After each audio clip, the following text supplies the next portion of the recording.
कोलकाता के RG Kar medical college के पूर्व प्रिंसिपल संदीप घोष को सीबीआई ने आखिरकार गिरफ्तार कर लिया है। मेडिकल कॉलेज के सेमिनार हॉल में 9 अगस्त को रेप के बाद महिला डॉक्टर की हत्या कर दी गई थी। आरोपी सिविक वॉलेंटियर संजय रॉय को वारदात के दूसरे दिन ही गिरफ्तार कर लिया गया था। इस मामले में शुरुआती पुलिसिया जांच के बाद कलकत्ता हाईकोर्ट के आदेश पर जांच सीबीआई को सौंप दी गई थी। इसके बाद से ही संदीप घोष निशाने पर थे। बता दें कि इस मामले में 16 अगस्त से मेडिकल कॉलेज के पूर्व प्रिंसिपल संदीप घोष से लगातार पूछताछ चल रही है। संदीप घोष, आरोपी संजय रॉय समेत कुल 10 लोगों का पॉलीग्राफ टेस्ट भी हो चुका है। घोष सहित उनके करीबियों के 15 ठिकानों पर सीबीआई ने भ्रष्टाचार मामले में छापेमारी भी की है। बता दें कि शुरुआती दौर में ममता बनर्जी की सरकार ने इन तथाकथित घोष बाबू पर बहुत मेहरबानी दिखाई थी। आरजीकर मेडिकल कॉलेज से हटाने के बाद उन्हें कलकत्ता के दूसरे मेडिकल कॉलेज का प्रिंसिपल बना दिया गया था। लेकिन जब विरोध के स्वर उठे और ये मामला पूरे देश भर में चर्चित हो गया, तब संदीप घोष पर राज्य सरकार ने भी एक्शन लिया। ममता की सरकार ने आर्थिक घोटालों की जांच के लिए संदीप घोष पर एसआईटी बिठाई हुई। बता दें कि छापेमारी के बाद सीबीआई ने कहा था कि इस एक्शन में बहुत कुछ मिला है। सीबीआई के रेड के बाद अब सीबीआई ने बड़ा एक्शन लेते हुए घोष को गिरफ्तार कर लिया है। सीबीआई के साथ ईडी भी जांच कर रही है। जांच एजेंसी मनी लॉन्ड्रिंग मामले की जांच कर रही है। महिला डॉक्टर से रेप और मर्डर केस हो या आरजीकर में भ्रष्टाचार का मामला, संदीप घोष की भूमिका पर लगातार सवाल उठ रहे हैं। रेप और मर्डर के मामले में एक प्रशासक के तौर पर घटना की जिम्मेदारी को लेकर सवाल उठे। सुप्रीम कोर्ट तक ने संदीप घोष को फटकार लगाई।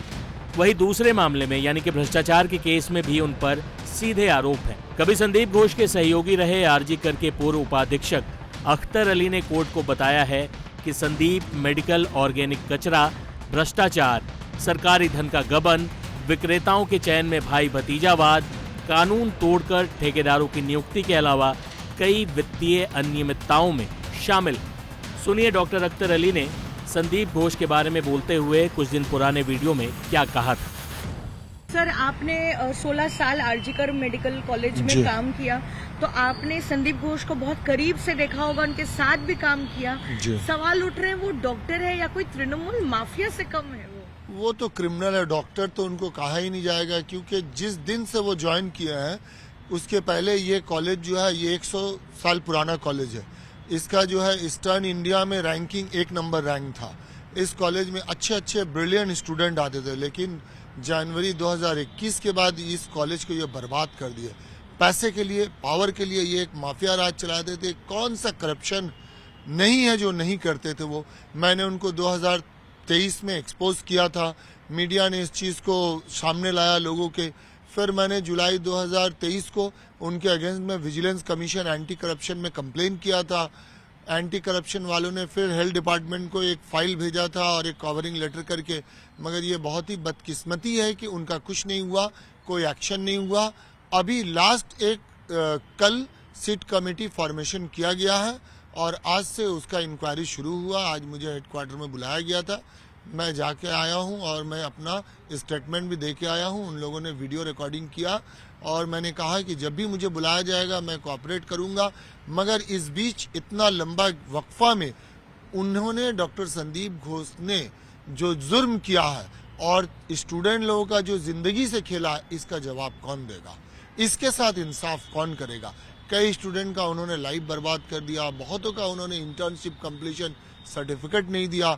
एक माफिया राज चलाते थे। स्टूडेंट लोगों को शराब पीना सिखाते थे, स्टूडेंट लोगों से गलत काम, पैसा वसूली करना, तस्करी करना, ये सब सिखाते थे। यहाँ तक कि वो डेड बॉडी को भी बिक्री करते थे और बाद में उन्होंने डेथ रजिस्टर को भी गायब कर दिया ताकि गवर्नमेंट को इनका। सबसे पहले मैंने पर्दाफाश किया था बायोमेडिकल वेस्ट लेकर के, जो इलीगली ये एक रिसाइकिल होता था और कुछ बांग्लादेशी सिटीजन थे, जो मैंने अपनी रिपोर्ट में लिखा भी था। 20 मार्च 2023 को मैंने अपना रिपोर्ट सबमिट किया। 2 घंटे के अंदर मेरा ट्रांसफर हो गया। 21 मार्च को एमएसवीपी ने पूरा इस कमेटी को डिसॉल्व कर दिया और ये सारे रिपोर्ट को चाप दिया। फिर भी मैं शुक्रगुजार हूँ मीडिया का, जिन्होंने उनको एक्सपोज किया। उनके सारा करतूत मैंने मीडिया के सामने, मीडिया के थ्रू यहाँ के अवाम को बताने की कोशिश किया। सारे मीडिया ने सपोर्ट किया, मैंने उनको डॉक्यूमेंट भी दिया। मगर मेरी बदकिस्मती है और संदीप घोष की खुशकिस्मती कि वो हर बार बचते गए। आज इतना बड़ा हादसा हो गया, इतना कुछ हो गया। अगर शुरू में गवर्नमेंट इनके अगेंस्ट में एक्शन लेता तो शायद ये सब कुछ नहीं होता। दादा, आप कह रहे थे कि विजिलेंस और एंटी करप्शन में आपने जब वो कंप्लेन दर्ज कराई थी, उनको क्लीन चिट दे दी सरकार ने। कुछ कोई एक्शन ही बहुत ही इन्फ्लुएंशियल उनके ऊपर, उनका कुछ ब्लेसिंग है, कुछ लोगों का हाथ है। जब 2 बार उनका ट्रांसफर हुआ, एक ऑर्डर तो 48 घंटे के अंदर रिवॉक हो गया और एक ऑर्डर फिर कुछ ही दिनों में रिवॉक होकर फिर उनको प्रिंसिपल के पोस्ट पे बैठा दिया गया। तो मैं ये इन्फ्लुएंशियल नहीं तो और क्या बोलूंगा। क्या कोई तृणमूल कांग्रेस नेताओं का हाथ है? देखिए, तृणमूल कांग्रेस इस तरह से मैं स्पेसिफाई नहीं करूंगा, लेकिन उनके पीछे काफी लोगों का हाथ है और कुछ लोग मिल के ये सारे नेक्सस चलाते हैं और ये मीडिया को एक्सपोज करनी चाहिए ताकि कुछ और मासूम बच्चे उनका शिकार न हो। दादा, आपने अपने कंप्लेंट में लिखा है कि जो अनक्लेम्ड डेड बॉडीज होती है, हाँ, उनके साथ वो क्या मतलब अनक्लेम्ड डेड बॉडी भी वो बेचते थे और कुछ प्राइवेट मेडिकल कॉलेज जैसे ये अनक्लेम्ड बॉडी वो वर्कशॉप के लिए दे देते थे, डिसेक्शन के लिए, और डेथ रजिस्टर ही वो गायब कर दिए थे ताकि इसका कोई रिकॉर्ड ही नहीं मिले। क्योंकि उनके अगेंस्ट में कंप्लेंट भी ताला पीएस में हुआ था, ये पीआईएल भी हुआ था। मगर ये है कि ये इतना इन्फ्लुएंशियल है कि हर जगह से ये बचते गया। मगर एक तो कहावत है नहीं कि ऊपर वाले की लाठी में आवाज नहीं होता। आप जितना भी जुर्म करेंगे एक दिन आपको यहीं पे हिसाब दे के जाना होगा।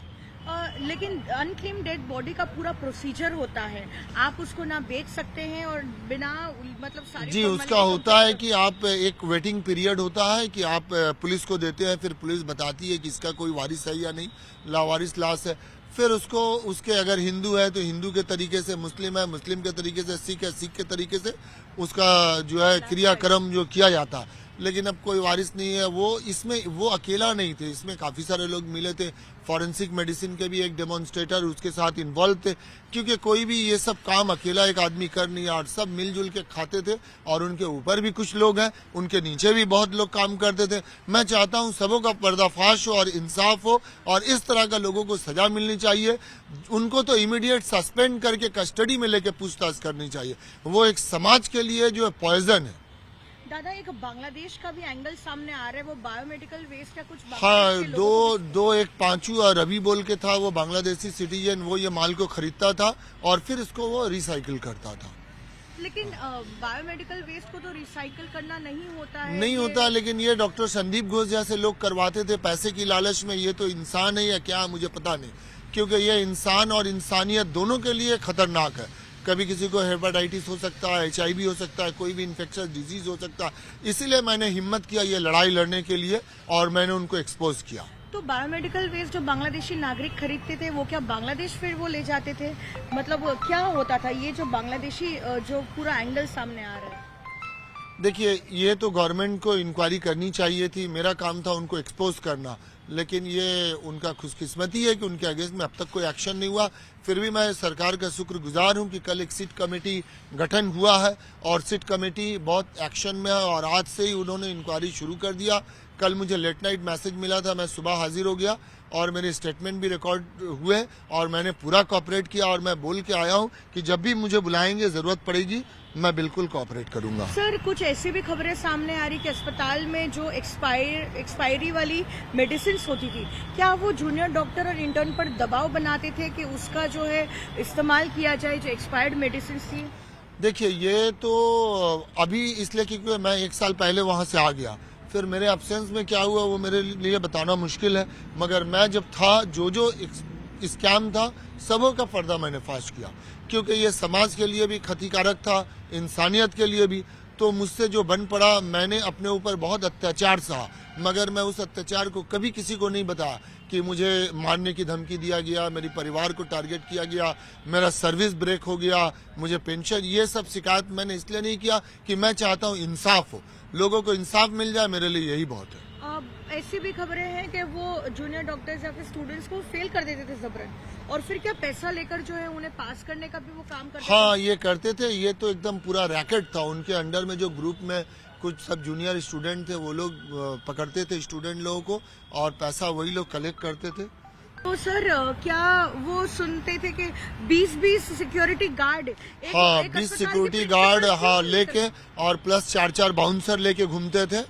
तो ये अब उस तरह का वो क्रिमिनल माइंड आदमी थे, उनका वो सोच वैसा था। ये सिक्योरिटी गार्ड जो है लड़कियों की सुरक्षा के लिए लगा सकते थे, स्टूडेंट की सुरक्षा के लिए, लेकिन वो तो अपने लिए, पैसे के लिए, पावर के लिए जीते थे।